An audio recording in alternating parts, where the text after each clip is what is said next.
Hello, അപ്പം നമ്മൾക്ക് ഇന്നൊരു ഔട്ട്ഫിറ്റിന് ഷൂട്ട് ഉണ്ടായിരുന്നു. അത് കഴിഞ്ഞ് നേരെ ഡൊമിനോസിലേക്കാണ് പോയത്. ഒരു സോസേജ് പിസ്സ, പിന്നെ അവിടെ പുതിയതായിട്ട് ഇൻട്രൊഡ്യൂസ് ചെയ്തേക്കുന്ന ചീസിക്കൻ, അങ്ങനെ എന്തോ ആണ് ആ ഐറ്റത്തിൻ്റെ പേര്, അതാണ് അപ്പുറത്തിരിക്കുന്നത്.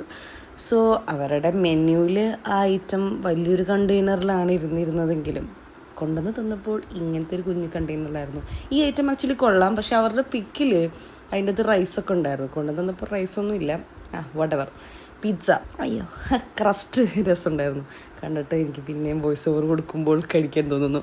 ക്രസ്റ്റ് നല്ല ടേസ്റ്റ് ഉണ്ടായിരുന്നു. നമ്മൾ ചീസ് അവർ ആഡ് ചെയ്യാൻ എക്സ്ട്രാ പറഞ്ഞിട്ടായിരുന്നു. പക്ഷെ ആദ്യമായിട്ടാണ് ഇത്രയും നാളിൽ ഡോമിനോസ് പോകുന്നത്. 199 പിസ്സയിൽ ചീസ് ആഡ് ചെയ്യാൻ എന്തോ പറഞ്ഞപ്പോൾ തന്നെ അത് 275 അടുത്തായി. സോ യാ, അറിയില്ല. അപ്പോൾ അങ്ങനെയൊക്കെയായിരുന്നു. പക്ഷെ കൊള്ളായിരുന്നു, സാധനം കൊള്ളായിരുന്നു. പക്ഷെ ക്വാണ്ടിറ്റി വെച്ച് ആ ചീസിക്കൻ എനിക്ക് പറ്റിച്ച പോലെ ഉണ്ടായിരുന്നു മെനു വെച്ച് നോക്കുമ്പോൾ. അങ്ങനെ നമ്മൾ കുറേ നേരം സംസാരിച്ചൊക്കെ ഇരുന്ന് മെക്ഡിയിലെ ഈ ഐസ്ക്രീം, ഇത് ഞാൻ ആദ്യമായിട്ടാണ് കഴിക്കുന്നത്, അതും കൂടെ കഴിച്ച് സന്തോഷത്തിൽ വീട്ടിലേക്ക് പോകുന്നു. അപ്പോൾ അടുത്ത